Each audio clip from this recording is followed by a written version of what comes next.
Seguindo com a nossa segunda parte do sistema nervoso sensorial, nós vamos falar um pouco mais, sobre as propriedades gerais dos receptores sensoriais e adentrarmos especificamente cada um deles. Então, a outra propriedade geral dos receptores sensoriais é a sua manutenção de resposta com relação à adaptação.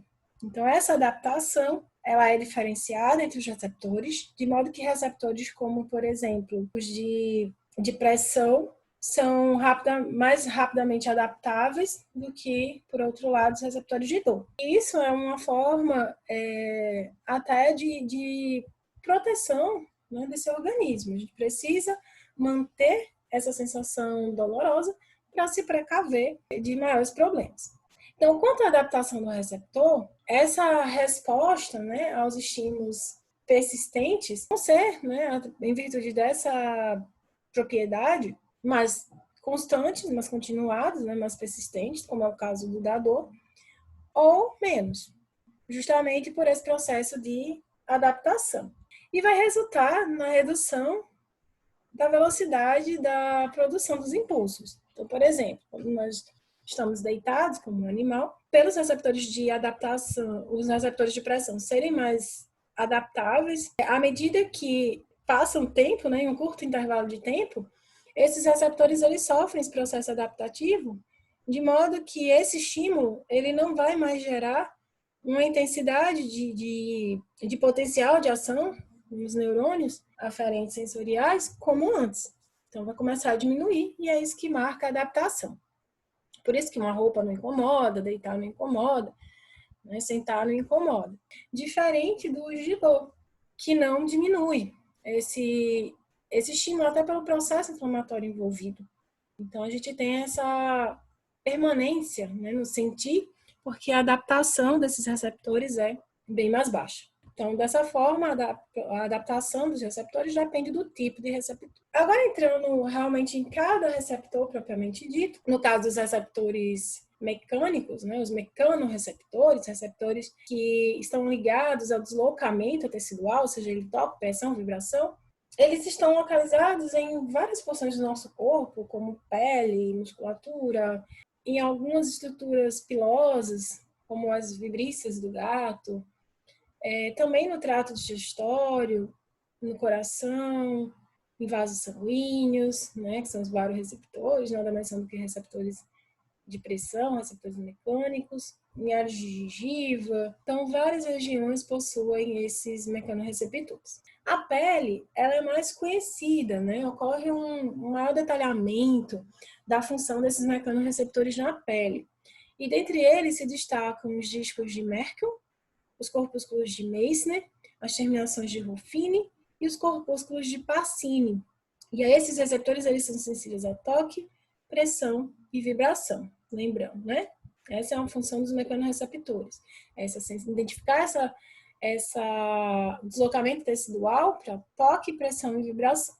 E aí, esses receptores sensoriais da pele, eles são interessantes porque eles nos permitem perceber muito bem a questão do campo receptivo desses receptores e também essa questão da adaptação.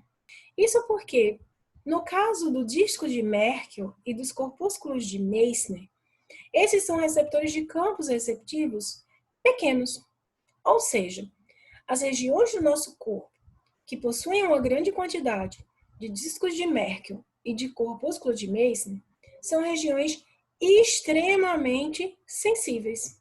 Já as regiões ricas em terminações de Ruffini e corpúsculos de Pacini, por serem esses receptores com grandes campos receptivos, são áreas menos sensíveis.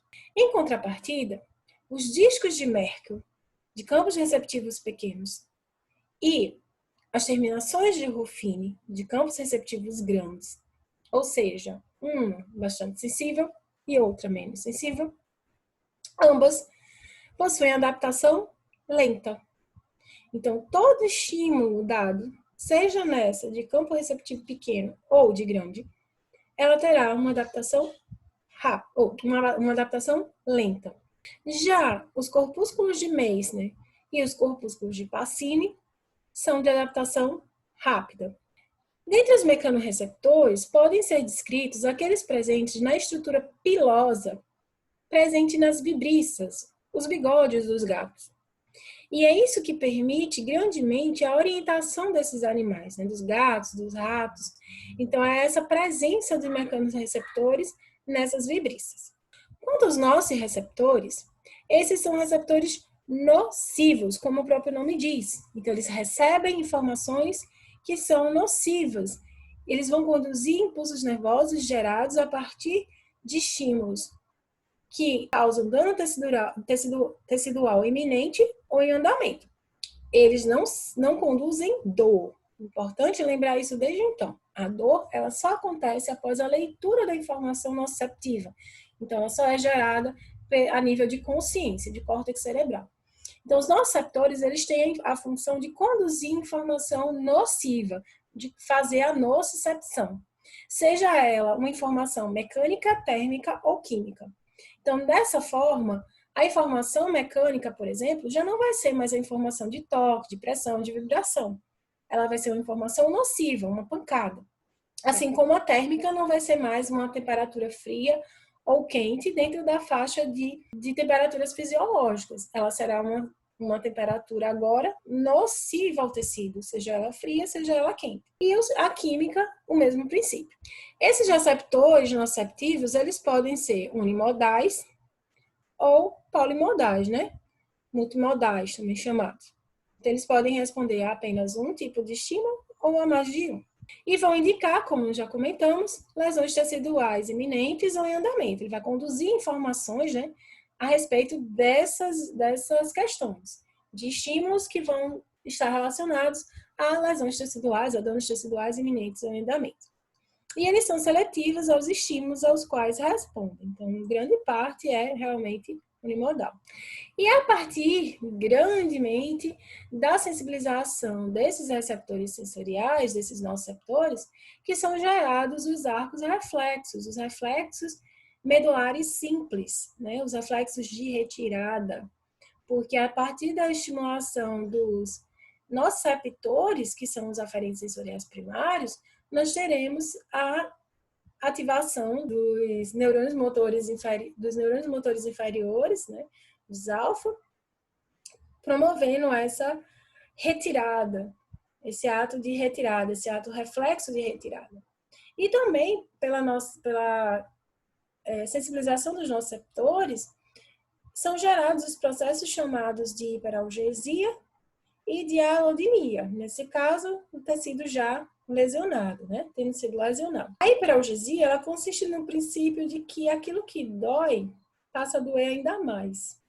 Então, quando a gente tem uma lesão tecidual, perceba que muitas vezes a intensidade da dor, ela se torna maior após a lesão do que mesmo durante.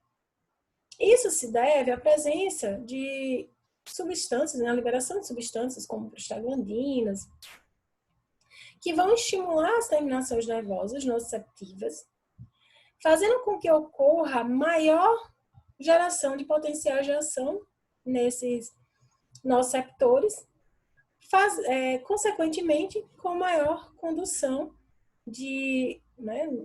desse tipo de informação, maior nocicepção, maior intensidade dessa nocicepção, que é percebida a nível de córtex cerebral como maior intensidade de dor. Já a alodinia é aquilo que não doía passando a doer. Então, é uma queimadura por sol, por exemplo, né? Então, aquela pele, um toque, não doía. Mas, com a pele queimada, a partir do momento em que, né, essa pele sofre um toque, aquele estímulo passa a ser doloroso. Justamente porque o limiar de excitação é reduzido por conta dessas substâncias inflamatórias, como é o caso da prostaglandina e de outros, que vão diminuir o limiar de excitação dessas terminações nervosas nocivas e fazer com que a geração, a intensidade de geração de potencial de ação nas células nociceptivas seja maior. Consequentemente, a informação chegada ao córtex cerebral, interpretada como dor, também é maior. Então, essa é uma ferramenta de proteção, né? Os nociceptores, eles têm muito essa função de proteção do nosso organismo em relação a possíveis danos ou a lesões já ocorridas. Os termorreceptores, por sua vez, são aqueles que captam informações nervosas, né, relacionadas à temperatura. E aí a gente tem que lembrar que a temperatura também vai estar influenciando a própria função nervosa, onde temperaturas um pouco mais altas, né, dentro da fisiologia, vai permitir mais estabilidade dos neurônios, enquanto que temperaturas mais baixas vão reduzir essa despolarização das células, pelo que a gente já comentou anteriormente. Os termorreceptores são classificados, e a gente já estudou isso brevemente, mas já estudamos, em termorreceptores de calor e termorreceptores de frio. Os termorreceptores de calor, eles aumentam a frequência de disparo quando em temperaturas por volta de 30 a 45 graus. 45 graus, passou disso, já não é mais termorreceptor de calor que vai estar atuando. É nociceptor. Então, lembra que a gente falou que quando sai da temperatura, uma faixa de temperatura que não é nociva, para uma faixa de temperatura que é nociva, não são mais os termorreceptores que vão estar atuando, mas sim os nociceptores, porque essa temperatura passa a ser nociva, a ser deletério ao tecido envolvido. Então, a frequência de disparo das terminações nervosas, né, localizadas na pele, no trato digestório, por exemplo, no próprio hipotálamo, esses termorreceptores, veja que eu não estou falando de neurônios sensíveis a calor, neurônios sensíveis a frio, né, que constitui o nosso termômetro biológico, o nosso hipotálamo. Estou falando dos termorreceptores, dos aferentes sensoriais primários. Então, esses termorreceptores, no caso de calor, eles aumentam a frequência de disparo, eles aumentam a geração de potenciais de ação na faixa térmica de 30 a 35 graus. Enquanto que os termorreceptores de frio aumentam essa frequência na faixa de 10 a 25. Então, não é baixando a temperatura que eles vão aumentar a frequência de disparo, é elevando. Só que dentro de uma faixa de temperatura menor. Porque a gente acabou de ver que temperaturas baixas diminuem o disparo, né? Essa despolarização do neurônio. Então, não é baixando a temperatura que ele aumenta a frequência de disparo. É elevando, mas dentro de uma faixa muito baixa, entre 10 e 25 graus. Abaixo, né, dessa temperatura de 10 graus, ou também na faixa de 26 a 40 graus, mais ou menos, né, a gente vai ter a diminuição da frequência de disparo desses neurônios termosensíveis ao frio. Por que isso? Porque entre 26 e 40, quem vai estar aumentando a frequência de disparo não é mais o termorreceptor sensível ao frio, é o termorreceptor sensível ao calor. E abaixo de 10, quem vai estar atuando é o nosso receptor.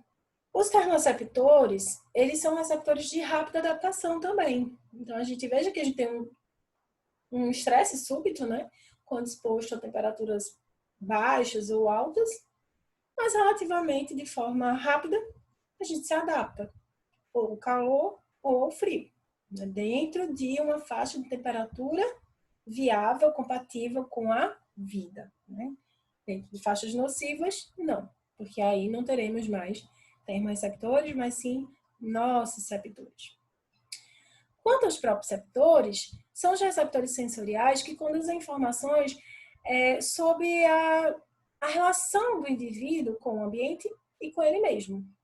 Por exemplo, o perceber, né, que a gente está com os pés na parede, ou que estamos sentados de um lado, de outro, ou deitado com a perna dobrada. Então, mesmo sem a observação visual, isso é possível pelos receptores sensoriais chamados proprioceptores. É a capacidade de se perceber. E aí, além desse sentido, né, de postura, frequência e direção de movimento, que aí também a gente já viu que tem muita interferência do sistema sensorial, que é o nosso sistema vestibular, a percepção de orientação no espaço, a percepção de posição. Também a propriocepção está envolvida com a capacidade de identificar peso e resistência de objetos. Em virtude disso, quando se tem alguma lesão na região sensorial proprioceptiva, essa capacidade, né, de identificar peso, forma, consistência de objetos, ela é perdida. Assim como também a resposta, a condução dessa informação, né, proprioceptiva, que culminará com a resposta de correção postural, de movimento e assim por diante. E aí isso é uma ação inconsciente, né? Ocorre essas correções, essas percepções de forma consciente. Também nas vísceras nós temos receptores sensoriais. A gente já falou que os receptores sensoriais eles estão presentes em todo o corpo, não só na pele, no músculo, mas também as vísceras elas têm esses receptores sensoriais, que vão fazer um controle reflexo, por exemplo, da digestão, como a gente já estudou, das funções cardiovasculares, respiratórias, do equilíbrio hidroeletrolítico. Então, é justamente por conta desses receptores, né, que a gente vai ter a identificação da osmolaridade, da pressão, e, consequentemente, das funções, a regulação das funções corpóreas. E a dor visceral também ela está presente, né? Também essas vísceras contêm nociceptores e vão conduzir essa informação centralmente, dando a consciência de que existe essa dor. A diferença, né, da dor visceral é que ela não é tão precisa quanto a dor somática. Até pela mistura de informação sensorial, sensorial somática e visceral, a identificação, né, de onde está doendo, de onde que vem essa informação nociva, ela não é tão precisa quanto a somática, mas ela existe sim. Para compartilhar esse material. Bons estudos e até breve.